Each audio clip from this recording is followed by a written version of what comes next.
ओम नमो भगवते वासुदेवाय। देखिए 16 दिन का पितृपक्ष कल 7 सितंबर दिन रविवार से शुरू हो रहा है। हमारे शास्त्रों के अनुसार अति महत्वपूर्ण समय है। सुनिए पितरों का श्राद्ध क्यों जरूरी है।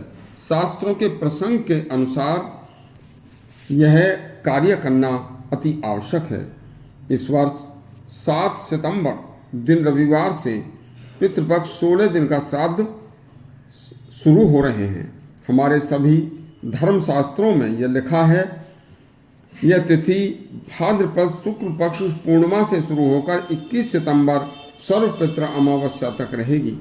आज के युग में बहुत से लोग इसे अंधविश्वास मानते हैं, लेकिन यह आत्मा विज्ञान और श्रद्धा का संगम है। जो इसे अंधविश्वास मानते हैं, जरा बताएं कि उन्हें मनुष्य योनि क्यों मिली तथा न जाने किस क्षण हमारी मृत्यु आ सकती है, जिससे कि लोग बहुत डरते हैं। और मृत्यु के बाद शरीर तो जल जाएगा, लेकिन जो हमारे अंदर अंतरात्मा है, जिससे शरीर में चैतन्यता है, उसका क्या होगा, कुछ पता नहीं है। देखो, सनातन धर्म के एक अटूट विश्वास भगवान राम, जिनका नाम जीते मरते लिया जाता है, उन्होंने भी अपने पिता का श्राद्ध किया था। संसार के सबसे प्राचीन ग्रंथ ऋग्वेद में भी पितरों की उपासना, हवि और तर्पण का उल्लेख है। मनु स्मृति में धर्म के 3 स्तंभ बताए हैं: वेद, स्मृति, उपासना, हवि, तर्पण, श्राद्ध कर्म।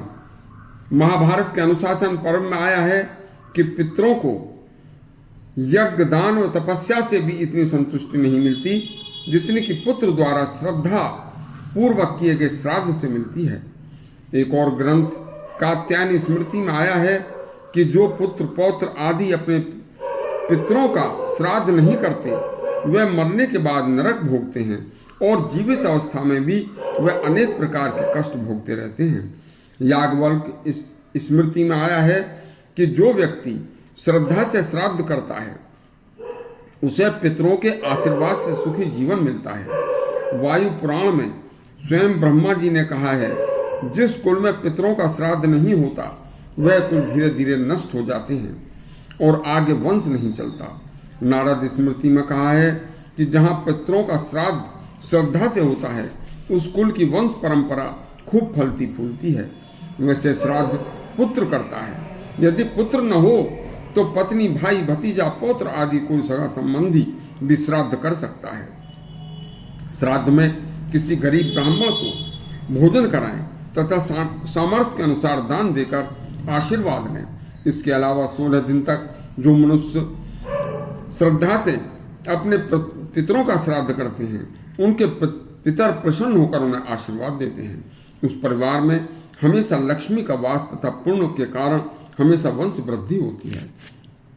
उपनिषदों में पितरों को देवतुल्य माना है, जिसमें श्रद्धा, संकल्प, कृतज्ञता के साथ पितरों का स्मरण करते हुए तर्पण, पिंडदान, ब्राह्मण को भोजन कराया जाता है। ये आध्यात्मिक भावनात्मक कर्तव्य है और उत्तरदायित्व है। सुबह प्रतिदिन स्नान के बाद जनेऊ दाहिने कंधे पर रखकर हाथ में जल लेकर, कुशा लेकर भावपूर्वक दक्षिण की तरफ मुख करके जल देना चाहिए। और इन दिनों शुद्ध सात्विक ब्रह्मचर्य पूर्वक भक्ति भाव अपना कर रहना चाहिए। गाय, कुत्ता, कोई चींटी देवताओं को का भाग भोजन से अवश्य निकालना चाहिए। इस प्रकार के श्राद्ध करने से यह अति कल्याणकारी है। कल आपको पितरों के 13 मोक्ष स्थलों के बारे में बताएंगे और जो शास्त्रों के अनुसार है, तथा पिंडदान कैसे करें यह भी बताएंगे। यदि आपको हमारा प्रसंग अच्छा लगा हो तो घंटी दबाएं और हमारा चैनल सब्सक्राइब करें। धन्यवाद।